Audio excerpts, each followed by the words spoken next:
covering some Star Citizen videos I found on YouTube that I thought we could all just hang out and enjoy together.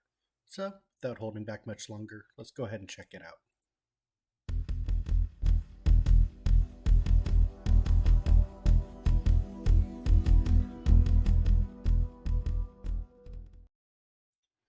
Okay, so let us go ahead. The first one in our list, we got 4 videos today. First one is called Stranded by Sasha End. Second one will be a video from Astro Chronicles covering the Genesis Starliner. Then we'll have a level cap gaming video called Star Citizen's Most Secret Locations. And our final video will be Starjump's latest episode covering the Drake Kraken. Now, this is being live streamed, so all of these the videos, once this video is uploaded to YouTube, we will have links in the description so you can go and give support to the original videos as well. So please do so when you have a chance. But with that being said, let's check them out.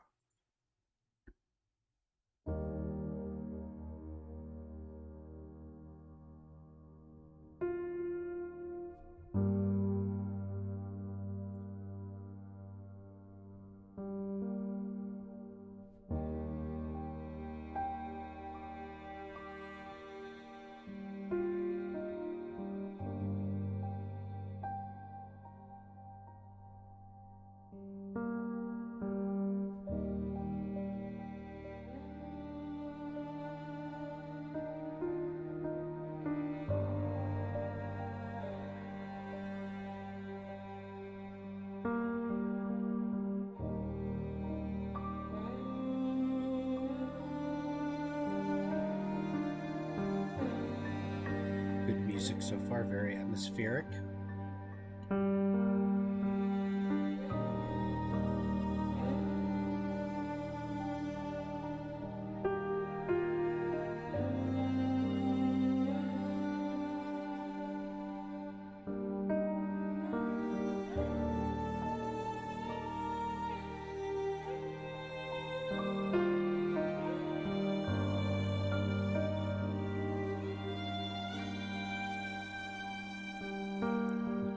Installation in the background.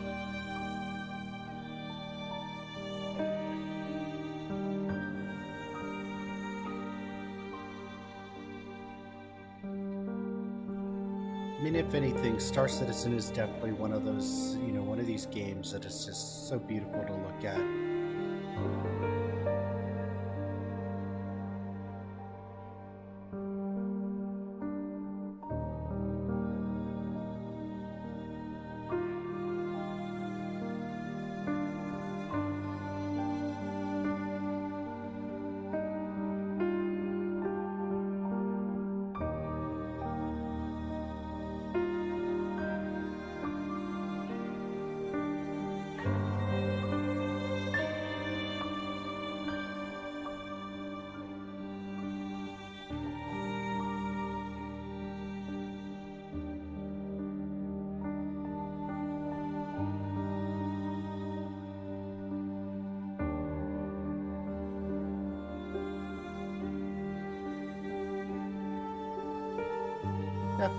Definitely cinematic video,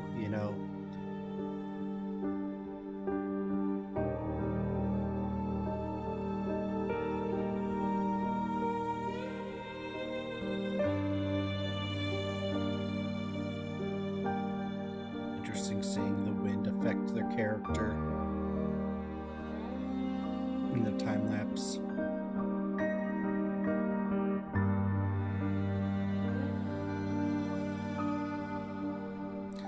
For those watching the YouTube video later down the line, let me know what you think in the comment section below. I'd love to hear what you think of these videos.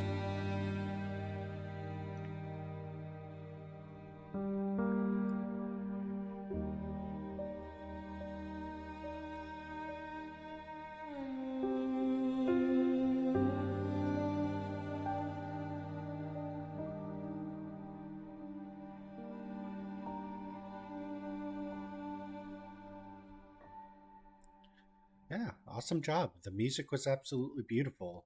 I love seeing people's creativities and what they put into creating for for the community. That's awesome. Awesome job. We'll go back and give that one a thumbs up. But moving on, as it already has, let's check out and see what Astro Chronicles Genesis Starliner video is all about.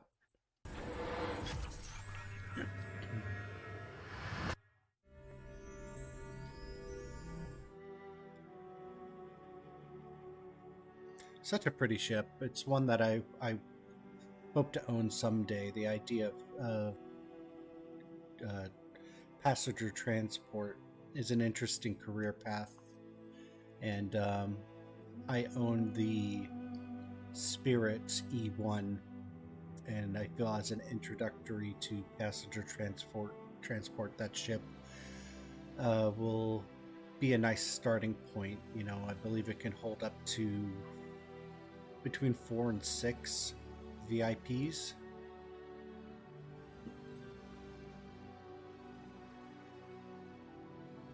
They did a really good job detailing it. Beautiful.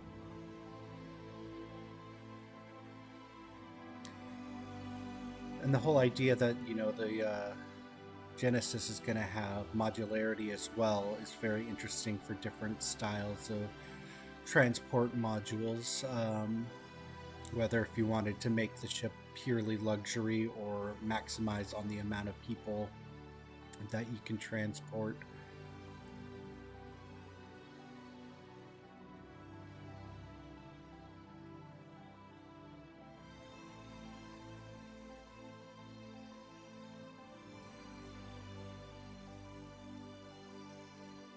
Genesis 404.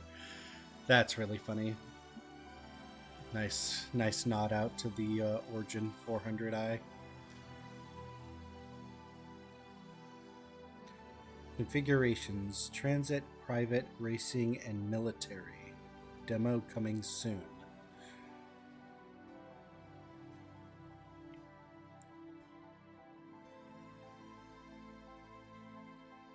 Are we gonna go in, see the bridge now? Nice.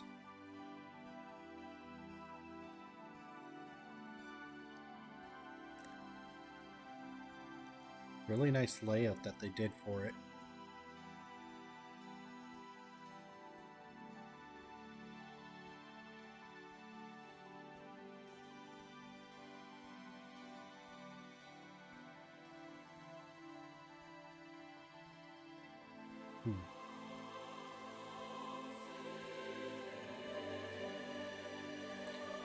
So this is probably just the exterior that they're showing this time, with an interior tour of what they envision in the next video that they come out with. Possibly.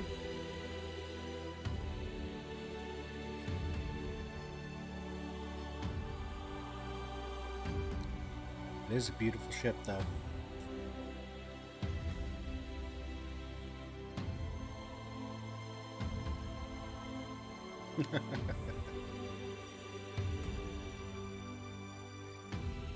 Yeah, it definitely has similar design language, that's for sure.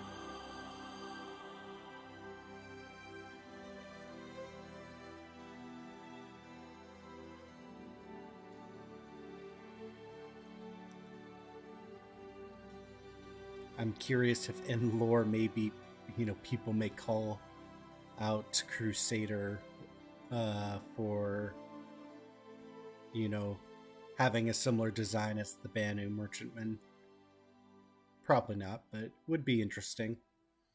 Star Citizen has many jaw-dropping locations to visit. With 4 massive planets, 7 moons, and tons of space stations, there's quite a lot to tour by just heading out to the main areas of the game. From ArcCorp's Ecumenopolis, aka an entire city-covered planet, to Orison, a city that floats in the clouds of a gas giant. The main locations are designed to take your breath away.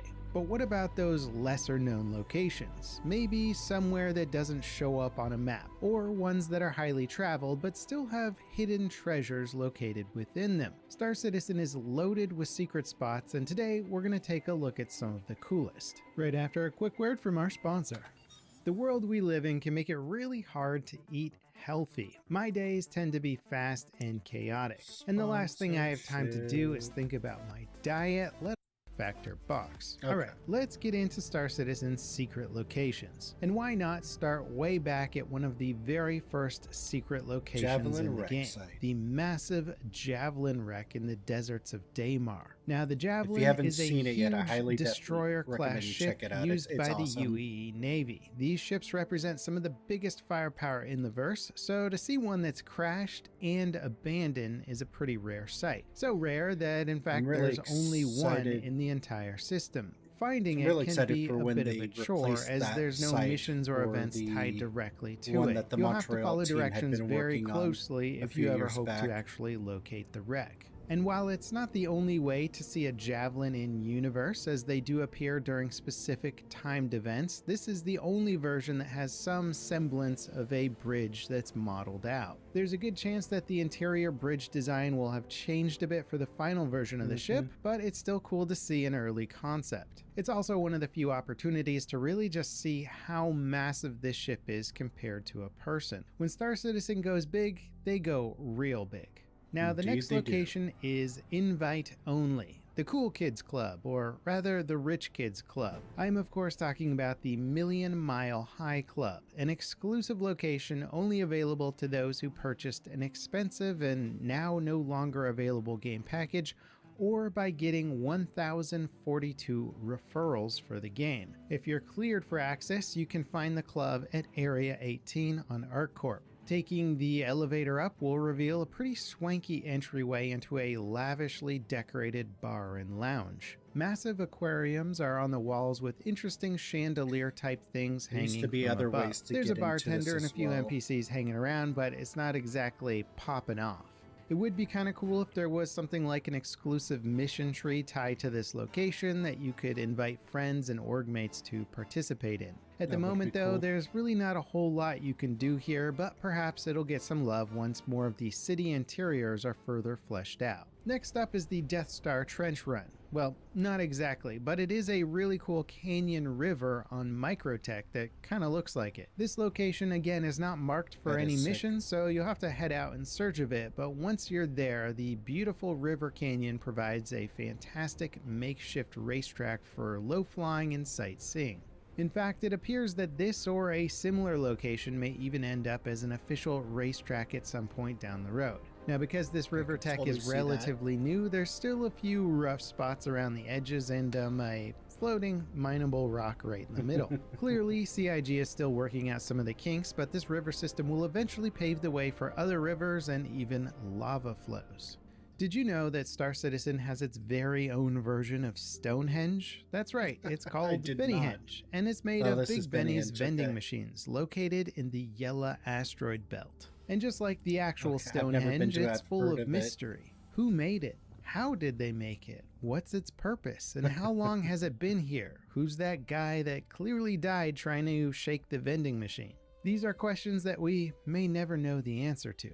Alright, that's not exactly true. Upon inspecting the body, you'll find a log showing that this person is actually the artist who was tragically crushed by his own artwork. Now it's just a sad monument to his final work. I wonder if it'll take on more meaning once persistence is in the game. Maybe it'll even become a makeshift base to somebody. Now there's plenty of shipwrecks in the verse. Many are tied into missions, but unless you're running specific mission lines, there's the chance you may never come across them, especially the crashed satellite wreck on Hurston. And if you don't have a mission for this one, it can be found about 90 kilometers east of Lorville. Just keep your eyes peeled for a plume of smoke in the mountains. Normally, your objective here would be to recover a prototype Blade computer unit from the wreck. The satellite's actually big enough to climb inside, and it's very nicely highly detailed. In general, I think it looks pretty darn cool, and it's an interesting change if you're used to seeing mostly crashed shipwrecks. Now, Star Citizen has been putting a lot of work into redesigning its cave systems, but one of the cooler caves that's been in the game for quite some time is the massive sinkhole that can be found near the Kudre Ore waypoint on Daymar. And sure, it's just a hole in the ground, but it's kind of like the biggest hole in the ground, and more than big enough to fit an entire ship inside. I only flew my cutter inside for the video, but I've seen ships as big as a Carrack try to make their way inside. Seeing this cave upgraded with the newer sand cave design would certainly elevate it much further. I can't wait to see all the wrecks and things that pile up here once persistence tech is in the live build. Now, the next secret location is so secret that you'll never find it no matter how long you search. That's because, well, it's not even in the game anymore. I am, of course, speaking about the moon-sized asteroid called Delamar, home to the mining station Levski. This footage is courtesy of YouTuber Ferrister, a great Star Citizen content creator, and I'll leave a link to his channel below. Delamar was an early location in Stanton, being one of the smallest planetary bodies to have its own gravitational field. The planetoid was so small that you could easily see the curvature as you flew around it. The main destination here was the mining base of Levski, complete with its own very cool style and deep narrative lore. Being one of the earlier locations in the game, Levski was not particularly well optimized, and because of this it was often referred to as Lagski. Sadly, this location was removed, or rather moved, in 2021, but it will return with the Nyx star system, which will hopefully be the third star system introduced to Star Citizen after Pyro. So one day, likely several years from now, players will be able to revisit this location, hopefully with an optimization pass. Now, Star Citizen has plenty of little Easter eggs, one of which is located right in the middle of the city New Babbage on Microtech. Flying under a specific structure will reveal a surprise Christmas celebration, complete with presents, trees, snowmen, and a roaring campfire. Don't forget that Star Citizen takes place about 1,000 years from now, and it seems like people still like to get their Christmas spirit on. Now, there are some other cool locations that I wouldn't exactly call secret, but they are tied into limited time events and locations. For example, being able to do an interior tour of the Javelin destroyer during the Invictus launch week, or seeing the Bengal carrier fly with its fleet around Stanton's system. Again, not so much secret, but definitely highlights that shouldn't be missed when the yearly event is live. Star Citizen is full of secrets and special hidden locations. These are some of my favorite lesser known spots, but I'd be curious to hear about yours. Let me know in the comments what spots you like to visit. And next up, you should definitely check out this weapons video showcasing all the amazingly detailed guns in Star Citizen. It's pretty darn cool how many of them there are, and I think you guys will enjoy it. As always, thanks for watching, and I'll catch you next time. This is LevelCap, signing off. Hey everyone, and welcome to the newest Startup show we call the Shipyard. This is a show where we're going to take a look at a particular ship, discuss what is known about it, and try to give you an unbiased assessment on where that ship fits within the verse. We'll look at its pros and cons, and hopefully leave you with the most up-to-date information on what may be your next ship. In our first episode, we'll be taking a look at the Drake Interplanetary Kraken and its marketplace gameplay variant, the Privateer. Both ready for it.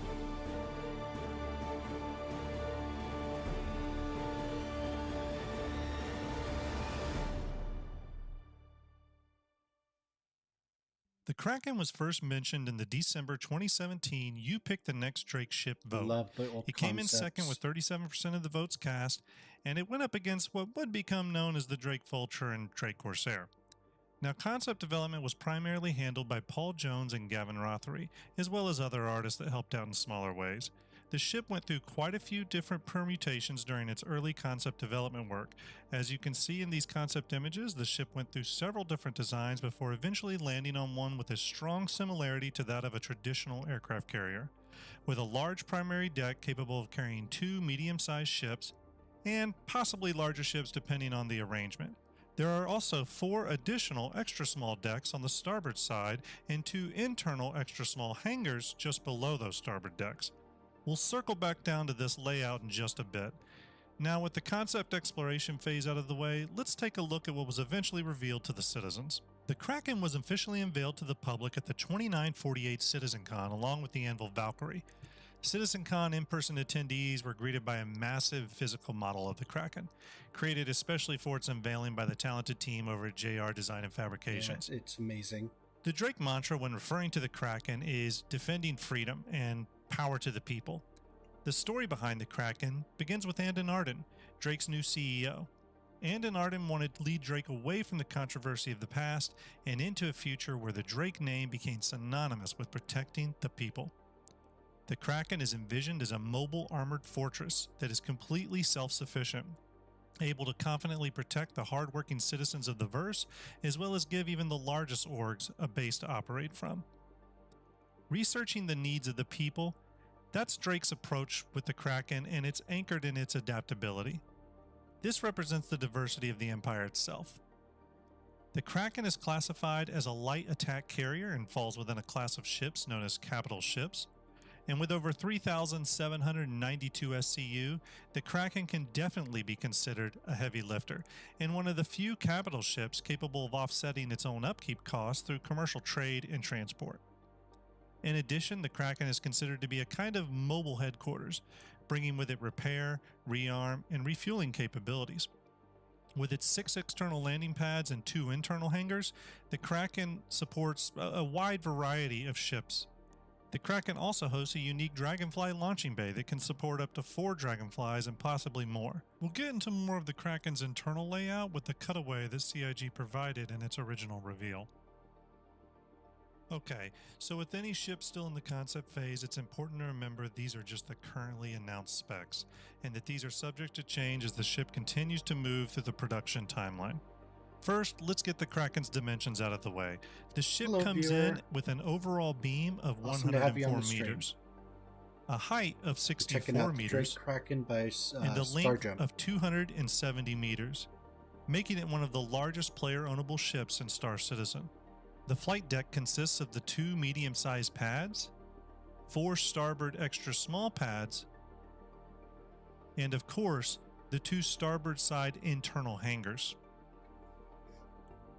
Internally, the Kraken is equipped with 6 capital computers, 2 capital life support systems, 2 capital power plants, 2 capital shield generators, and is listed to have medium armor. Keep in mind that all of those stats just listed can and probably will change to some degree once the ship goes into active development.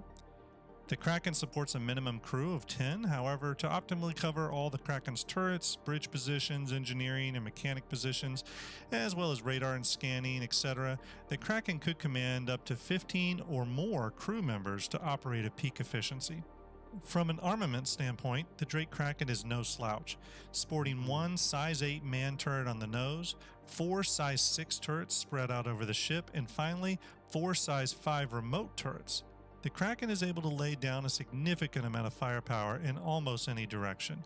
Combine this with whatever combat support ships the Kraken happens to be carrying at that time, and you have a capital ship that provides an extreme challenge to any would-be adversary.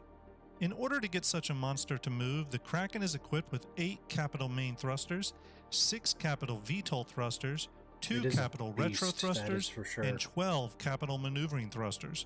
While the VTOL thrusters allow the Kraken to land planet-side, its atmospheric flight performance can be described as poor at best.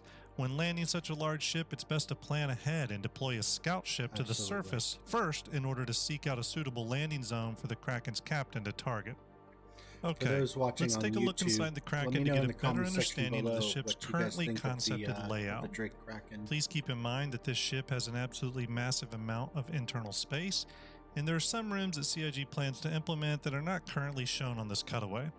One of those rooms, for example, is a medical bay, which was mentioned by John Crew as something that will most likely be added to the ship. Starting from the front, we see the huge size 8 man turret, as well as the top and bottom forward size 6 man turrets. These 3 turrets comprise the Kraken's front defensive armament. You will also find one of the 2 capital size shield generators in the corridor of the bottom size 6 turret. In addition to a myriad of long corridors connecting the front of the ship to the back, you'll see the entry points for the 4 small starboard side pads that then lead down to their corresponding habs that the crews of those ships can use for temporary residence while on board the Kraken. Cargo elevators for all 6 flight pads lead directly down to a middle corridor that hosts what has been termed sort of an air car that will allow the transport of personnel and cargo directly from the primary cargo hold to their respective pads or vice versa.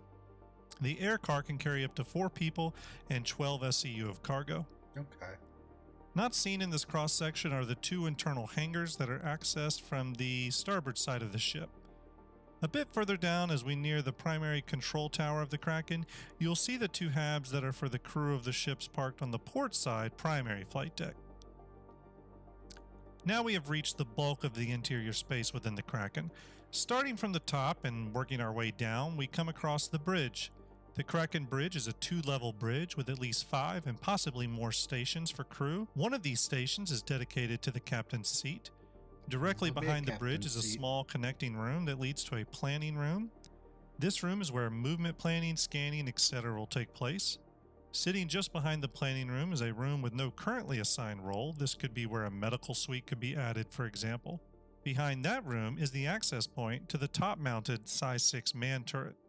Okay, let's go down one more level starting from the front.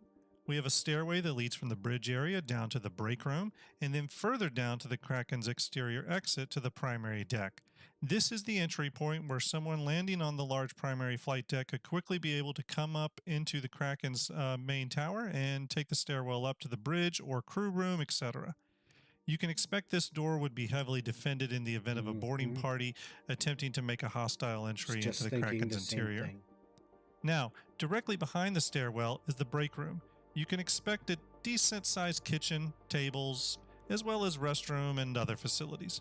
Further back from the break room, you'll find the crew rooms, which would house the Kraken's crew beds and lockers, etc. Okay, so that's where that Moving is. a bit further back, we find the captain's quarters.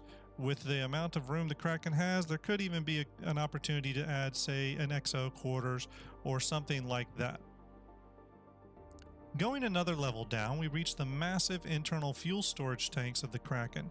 These are the tanks that ships refueling on the deck of the Kraken would be pulling from. Moving further back, you reach a long corridor that could be repurposed to be a more functional and more purposeful room, perhaps the medical bay, etc. This then leads to a large elevator that covers the access points from the fuel storage deck up to the Dragonfly Bay. Okay, let's talk about the Dragonfly Bay. This Dragonfly Bay looks to be able to easily fit 4 Dragonflies and possibly more. The room hosts a unique system for launching and retrieving Dragonflies through the Kraken's sunroof type opening. There was some mention in the literature that the room could be modified for other purposes. We'll need to see what comes of that, but this room would make for a great modular room based off its size and exterior access point. Going down another level, we find Cargo 2. This is the large primary cargo hold of the Kraken.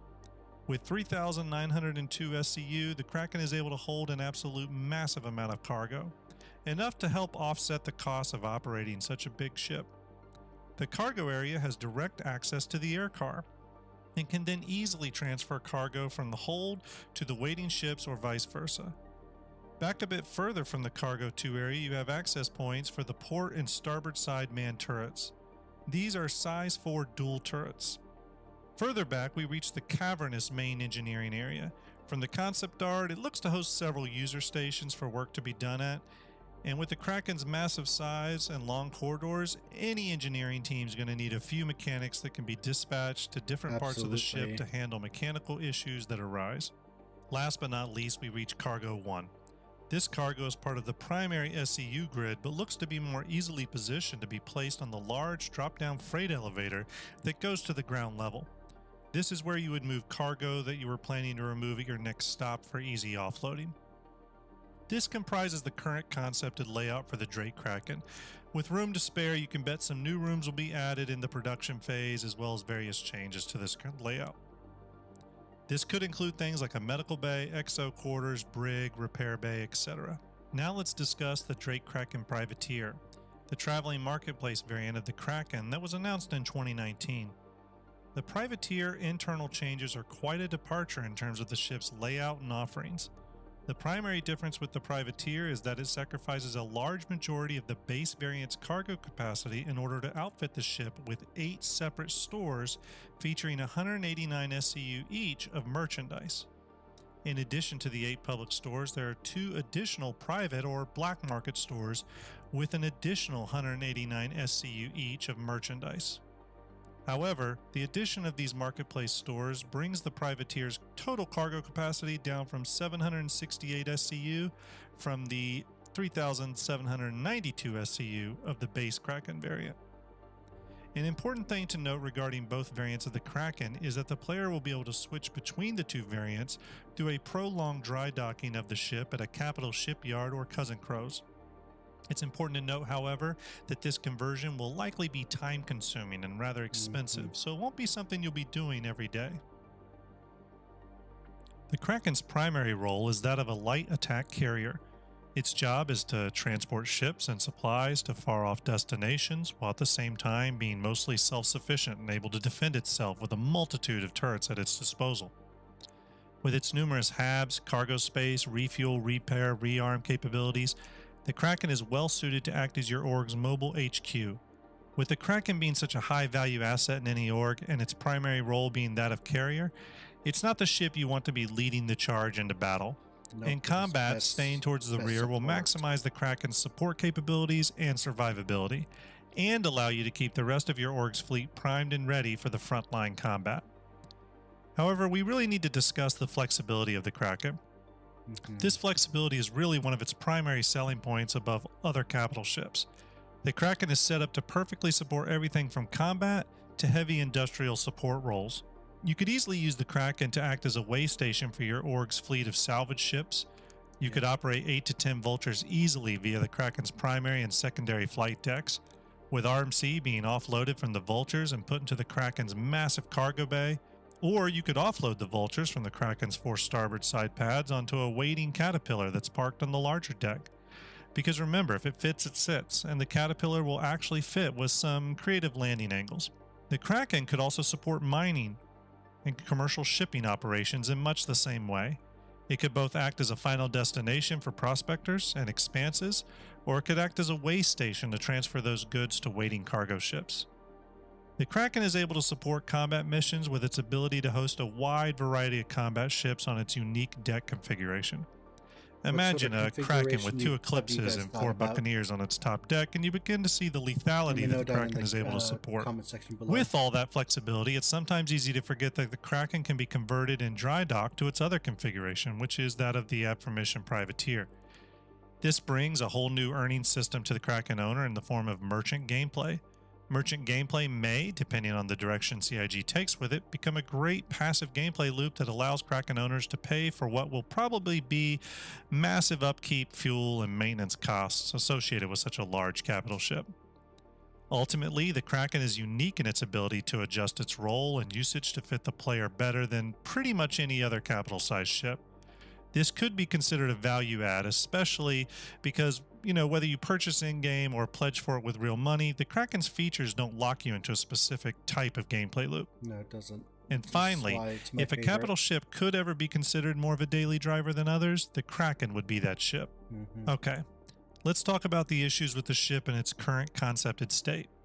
Now, there's a lot we still don't know about the Kraken. There is also some tech elements that we need in development or in-game before the ship can go through production and into a flight-ready state. Let's break down some of these issues and talk about the possible solutions.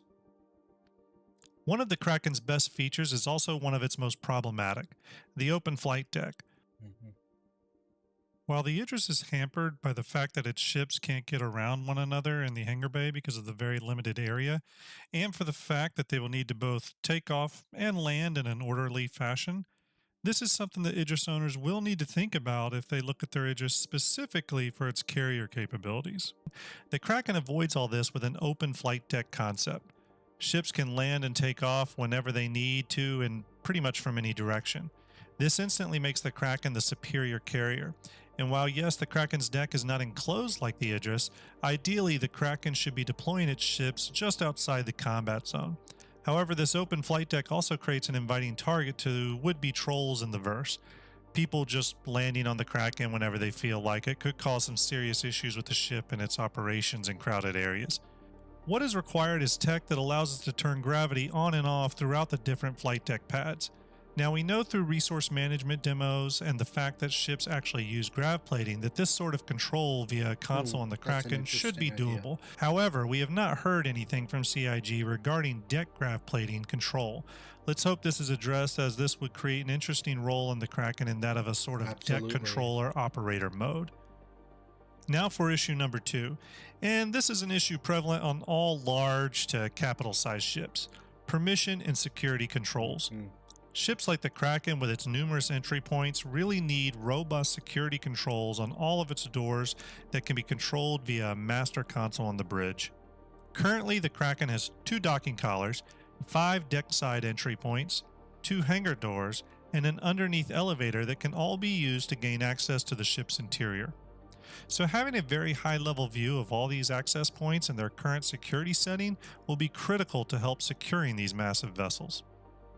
Okay, now let's discuss something that again is one of the Kraken's biggest strengths, but could also be a real liability: its ability to land planetside.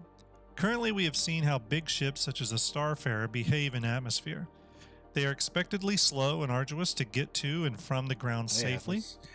Now, exponentially scale that up to a ship the size of the Kraken, and you have a very real challenge when it comes to both landing and taking off from the surface of a planet. We know the Kraken has 6 capital-sized VTOLs, but we have yet to see how these will fare in lifting the Kraken off the ground. Will we need the help of SRVs? And if so, does that mean having an SRV always attached to the Kraken will be an absolute requirement? Only time will tell on that. In conclusion, the Kraken really stands alone in regards to its role as a true mobile headquarters. Its flexibility allows it to be easily adapted to many different types of org and fleet gameplay. Its ability to support military operations, industrial, as well as commercial gameplay loops is something that should appeal to anyone who doesn't subscribe to just one playstyle. While the Kraken has a rather large concept phase pledge price, the ship is really several different types of ships rolled into one. For those who don't have the opportunity to pledge for this monster, the Kraken makes the perfect earning game end goal for a player or an organization. We don't yet know when the Kraken will go into active development, and there remains concerns about what kind, if any, sort of desire CIG has to put ships that are hull limited into active development. But with the entire line of Drake ships now flyable, there are plenty of parts and pieces in the design and asset library ready to use in the Kraken's interior build-out. The Kraken, along with the Liberator and other ships capable of carrying smaller ships, would be a perfect vessel to have in the verse, especially as we start to ferry multiple ships across larger and larger systems. The Kraken and its privateer variant are usually sold in hull limited waves during the Invictus and IAE events each year. Usually the store credit versions of these ships sell out instantly. However, the past couple events have seen the Warbond versions last long enough that your chances of snagging one are pretty good. Alright, that's going to be it for this first episode of Starjump Shipyard. I hope you all enjoyed this look at all we know about the Drake Kraken. Feel free to leave comments on the next ship you'd like to see. Please like and subscribe to this video, as it really helps out, and click that alert bell for the channel. This has been Grim, and I'll see you in the verse. To play it starts. Alright. That was actually our last one. This one I thought I had removed from our thing, but this is for a future video, so we'll go ahead and switch back to this here. Well, a lot of fascinating stuff tonight, from secret locations, presented by Level Cap Gaming, to a beautiful musical piece by let me pull it up here. Hey everyone, and welcome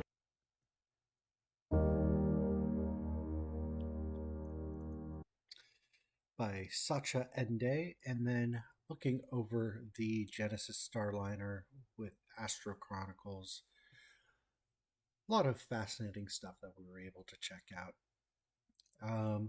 As mentioned before, once this is uploaded to YouTube, We will have the links for each channel videos in the description, so please give the video some support, an official watch, and a thumbs up. It really helps them out.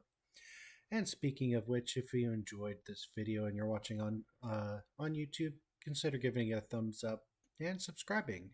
If you happen to be watching from Twitch, consider following us. We like to do reaction videos for Star Citizen, as well as live stream gameplays with my solo adventures, along with my alongside with my org UGIS, where we go through and just have a good time hanging out and doing missions together.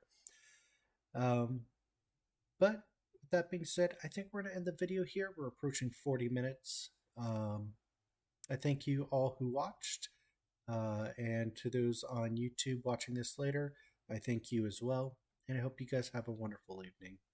We'll see you in the next video. Peace.